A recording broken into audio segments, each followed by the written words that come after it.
My name is Katera, and I'm going to be giving my perspective of this potion. So, first, I would like to just start introducing myself. I am a student at GCU. My freshman year, I just started. I graduated in 2019 at Egg Harbor Township High School. Um, I work at Wawa now. I've been working there for a few months now. Um, I have a dog named Ori, a Shih Tzu. Um, I'm the second oldest out of five siblings. I have two nephews and a niece. Um, yeah, let's get started. So, the second question is, what disposition do you pose that you think will make a successful teacher? Now, I have some notes over here so I don't get sidetracked. Now, what I have wrote down was that you will need to be a successful teacher is patient, caring, kind, and personality. I think those are important because it is good to always be patient with the student, no matter how hard the teaching may go, how hard the student is to learn or pick up on things really quick. Caring. You always want your students to feel like you care about them and you're not going to give up on them and you're not mean to them in any type of way. And kind personality. Just always be genuine to a student no matter how old the student is because they always want to go to school and make sure that they feel safe in a safe environment and able to want to come back and learn and be in that same class with you. Because if they feel like you're being mean to them or you don't care about them, that makes them feel like, oh, I don't want to go back to this teacher or even the school maybe. They might have a whole different perspective after the whole process. So those are key to me. And number 3, what dispositions do you need to work on before you enter a classroom as a first year teacher?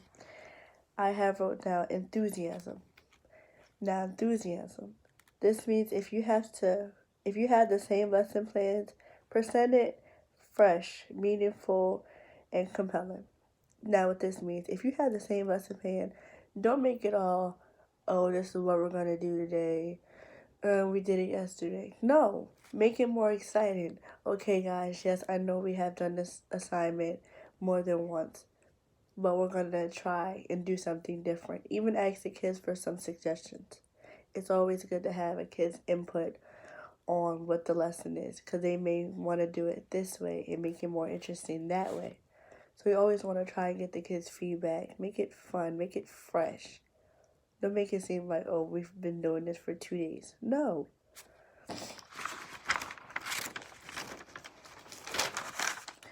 For number 4, what qualities should what qualities should professional educators display?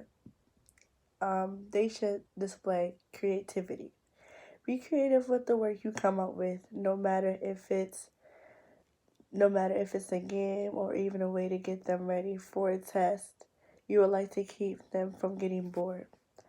Now, me, I like to be creative with the work. When I was in school, I would want, like, if we had a test coming up, I think an easier way for me, I know it may sound boring, but I think an easier way for me to study is using flashcards.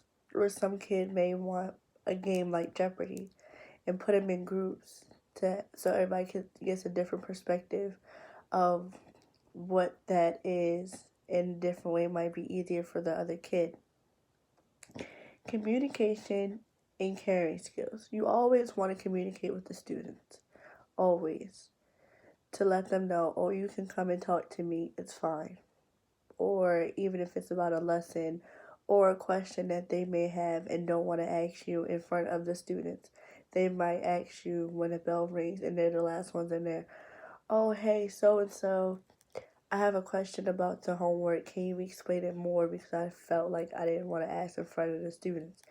And that's perfectly fine to explain to a student on what that assignment is or what this question is asking you. Caring skills. You always want them to feel like you care about them and you're not going to give up on them in any type of way. So And then it's qualities professional educators display. Now, this one is like, what quality should a professional teacher display? Um, Strong work ethics. Always want to show that you're ready to work, no matter how hard it may get. I already went over like communication, building skills. You always want to be communicating with the students. Um, Friendliness and approachability. You want to always be friendly and make sure that you're always approachable. Don't make the student seem like they can't approach you if they have a question regarding the homework or a test. Hero listening skills. I think this is great because you always want to be able to listen to what the child is saying. You always want to listen to what they're saying. Just always keep an ear out because they may need help. And I think that's it. Because this is really my perspective on being a great teacher. Because me growing up, I will always want a teacher to always either take her time, make sure I'm getting it, and not just moving on because the other kids get it. Some kids may not have it. Some kids may take longer than others. Some may need more time on tests.